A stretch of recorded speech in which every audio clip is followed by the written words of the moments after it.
tous, bienvenue. Alors aujourd'hui nous allons parler tout simplement de bien-être dans sa tête. Parce que oui, souvent en période automnale, début hiver, on a tendance des fois à avoir un petit coup de blues et on va essayer de nous remédier à ça. Alors tout d'abord, il faut savoir que c'est naturel d'avoir ces petits coups de mou. Alors déjà, la luminosité baisse. 2, nous rentrons un peu dans une phase, j'ai envie de dire, d'hibernation, où en fait notre corps, notre biologie, puis de toute façon on regarde autour de vous, la nature a tendance à s'endormir, et bien nous ça fonctionne à peu près de la même manière. Donc on a un peu cette tendance à vouloir rester chez soi, à être un peu, voilà, un peu plus calme, un peu plus posé, mais des fois il y a des personnes qui ont aussi, et malheureusement, une tendance à avoir ce qu'on appelle le blues. Alors aujourd'hui j'ai quelques petites astuces à vous donner. Alors la première, ça va être en phytothérapie. Alors il faut savoir que nous, en tant que naturopathes, et moi particulièrement, des plantes pour nous aider à nous sentir bien dans notre corps et bien dans la tête, il y en a quand même beaucoup. Alors la première, c'est les fleurs de bac. Alors je ne sais pas si vous connaissez. Donc c'est quelque chose qu'on trouve facilement en magasin bio. Vous avez plusieurs thématiques en fonction de votre état.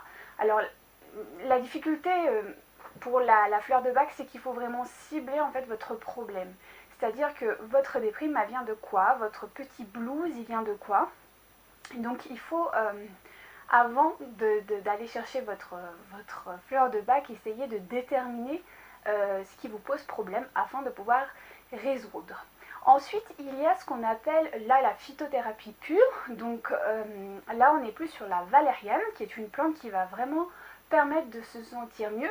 Ce qui est assez hilarant, petite anecdote, la valériane a tendance, si vous avez un chat, il faut surtout pas la laisser traîner parce qu'elle a tendance à rendre votre chat un peu hystérique. C'est une plante, c'est une odeur qui est très particulière, mais que les chats adorent particulièrement. Donc c'est vrai que si vous avez un animal de compagnie, en l'occurrence un chat, évitez de la laisser traîner. Sinon, au niveau psychologique, si on peut dire, ça va vraiment vous permettre de vous relaxer, de vous apaiser, de vous détendre et favoriser le sommeil. Donc c'est important.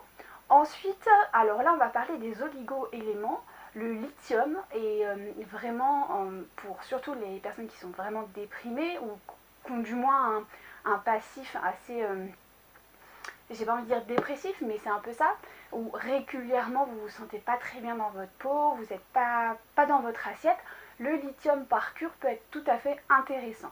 Ensuite, on a la griffonia, qui elle aussi est une plante. Alors là, il faut quand même, c'est une plante qu'on trouve moins. Il faut la demander, la demander à votre pharmacien ou à votre herboriste.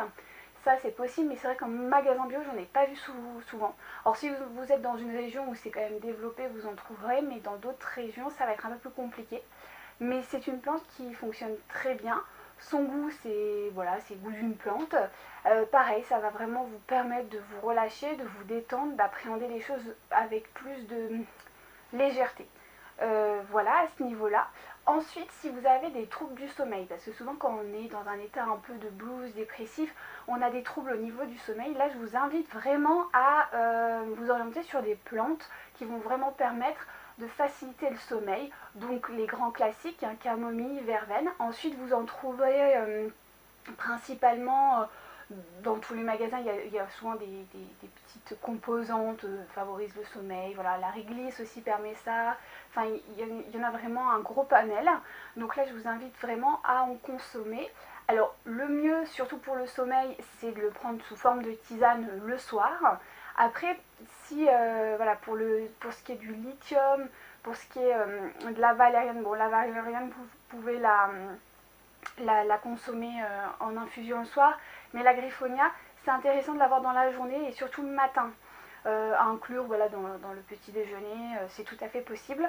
Et comme ça va vraiment vous permettre de vivre bien, comme il faut, votre journée. Voilà, ça c'est vraiment l'aspect phytothérapie.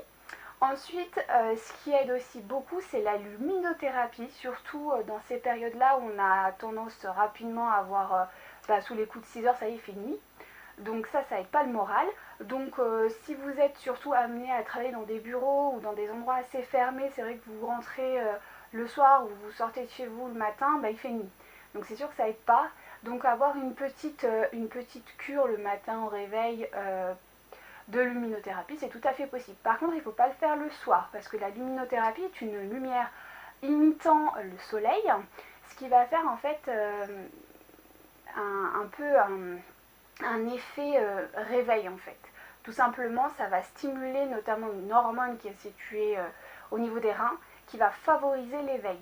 Donc si vous faites ça avant de vous coucher, bien sûr que ça ne va pas fonctionner. Donc il faut bien le faire le matin, à hauteur d'un quart d'heure, 20 minutes, tous les jours, pendant environ un mois, plus ou moins. Et faire toujours une pause thérapeutique d'une semaine et reprendre après si besoin. Voilà. Ensuite, je vous invite à faire du sport. Alors ça peut être, ne faites pas le marathon, si vous, enfin faites-le si vous pouvez, mais si vous n'êtes pas trop sportif, trouvez une activité qui vous convient. Après, faites-la assez régulièrement, pas forcément tous les jours, mais 2 à 3 fois. Alors l'avantage de faire du sport, c'est pas le sport en lui-même, c'est surtout que ça va vous permettre d'aller dehors, donc de vous oxygéner, de voir de la lumière et surtout de rencontrer des gens. Quand on est dans une phase un peu comme ça, où on n'est pas très bien, c'est vrai, rencontrer du monde, c'est toujours, ça nous donne du baume au cœur, ça nous permet de mieux appréhender les choses, donc c'est surtout ça. Après, vous pouvez faire aussi des ateliers créatifs, je ne sais pas si vous êtes peintre, inscrivez-vous, si vous avez un talent dans la musique, faites-le, enfin voilà. Essayez de trouver un endroit où vous pouvez vraiment relâcher, vous faire plaisir. Ensuite, dernière chose qui est pour moi importante, c'est d'accepter en fait aussi la situation. C'est-à-dire que vous êtes aussi biologiquement construit à cette période pour être dans cet état-là. C'est-à-dire qu'au printemps, on est plein d'énergie, on va en discuter au printemps justement, mais vous verrez, il y a beaucoup de choses au niveau de notre corps qui se met en route et qui nous donne une énergie assez importante. Par contre, à l'automne, c'est l'inverse. On a tendance à avoir un rythme qui commence à s'installer. On a aussi une biologie qui ralentit. Donc, il faut bien prendre ça en conscience. C'est-à-dire qu'aujourd'hui, vous êtes aussi construit pour être un peu plus calme, un peu plus posé. Donc acceptez la situation. Si un dimanche ou un samedi vous n'avez pas envie de sortir, sortez pas, quoi. C'est pas la fin du monde. Déculpabilisez, parce que c'est vrai qu'on est dans une société où on nous pose vraiment à faire beaucoup de choses tout le temps et tout, mais prendre du temps aussi pour soi, ça fait partie du bien-être. Je vous invite à faire aussi de la méditation, ça aide beaucoup, la méditation pleine conscience. C'est un procédé qui est en train d'arriver en France depuis quelques années maintenant. Des recherches ont été faites là-dessus, comme quoi ça permet vraiment de se sentir mieux et de lâcher prise et de vivre l'instant présent. C'est ce qui est important, surtout quand on est stressé, angoissé, qu'on a un petit peu dépressif, qu'on n'est pas bien dans sa peau. On a tendance tout de suite à se démoraliser, à se dévaloriser et se dire que demain, de toute façon, on est tellement nul qu'on n'arrivera à rien. Et ça, on va laisser de côté et on va vivre l'instant présent, c'est-à-dire qu'aujourd'hui, maintenant, tout de suite, vous êtes là, et savourez l'instant. Ça va vous apaiser, ça va vraiment vous permettre de mieux appréhender les choses et surtout d'être bien, de relâcher les tensions, de relâcher toute cette angoisse que vous avez. Et voilà. En plus, ça va permettre aussi d'avoir un meilleur sommeil, plus réparateur. Et un corps qui est reposé, apaisé, c'est un corps qui est en bonne santé. Donc ça, c'est important à savoir. C'est pour ça que je vous en parle.